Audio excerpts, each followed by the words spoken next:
প্রচার কেমন হচ্ছে?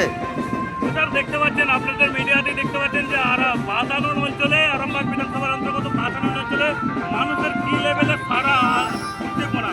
ঠিক আছে, আমরা প্রথমে সকালে এখানে বৈদ্যনাথ তলায় যে মন্দির আছে, বৈদ্যনাথ বাবার মন্দির আছে, মন্দিরে পূজার পাঠ করার পর প্রথমে কাজবেরিয়ায় পূজা অর্চনা করেন। কাজবেরিয়ায় জনসংযোগ করার পর আমরা বাতানুল বাজার এবং বাতানুল বাজারের ভিতরে কয়েকটা গ্রাম আছে, সেই গ্রামগুলোতে আমরা মানুষের সাথে জনসম্পর্ক করলাম। মানুষ এই বাতানুল অঞ্চলের মতো অঞ্চলে মানুষের এত উদ্দীপনা, উন্মাদনা ভারতীয় জনতা পার্টির প্রার্থীকে দিকে নিয়ে এবং বিজেপির কার্যকর্তা দিকে নিয়ে, এখান থেকেই বোঝা যাচ্ছে যে আরামবাগের জয় নিশ্চিত। কোনো শক্তি আরামবাগের জয়কে আটকাতে পারবে না। তো সকাল থেকেই দেখতে পাওয়া যাচ্ছে, আপনি সকলের বাড়ি বাড়ি প্রচার করছেন, তো বাড়ি বাড়ি মানুষের কেমন বাড়ি মানুষের আবেগ, বিজেপির প্রতি একটা আবেগ আরামবাগে তৈরি হয়ে গেছে এবং এই আবেগ, এটা এত বড় একটা আবেগ আমরা এই প্রথম দেখছি। আজকে সারাদিনের কার্যক্রম, ঠাসা কার্যক্রম আছে, সকাল থেকে এখন পর্যন্ত কার্যক্রম হলো। এরপর আমরা মায়াপুর কার্যালয়ে যাব।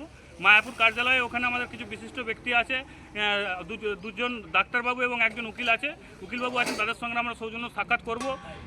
আগামী দিনের কীরকমভাবে পথ চলাবে সেই নিয়ে বিস্তারিত আলোচনা করব। এরপর আমাদের বৈকাল 4টে থেকে আরামবাগ যে পৌরমণ্ডল আছে, 7 নম্বর ওয়ার্ড এবং 15 নম্বর ওয়ার্ড, চাষিপাড়া এবং দুর্গাতলায়, সেখানে 4টে থেকে সন্ধ্যে 7টা পর্যন্ত জনসংযোগ কর্মসূচি করা হয়েছে, জনসংযোগ করা হবে। তারপর দুর্গাতলায় 15 নম্বর ওয়ার্ডের যে দুর্গাতলা আছে আরামবাগ পৌরসভার, সেই দুর্গাতলায় পথসভার মাধ্যমে আজকে সারাদিনের কার্যক্রম শেষ করব। আচ্ছা, থ্যাংক ইউ। ধন্যবাদ।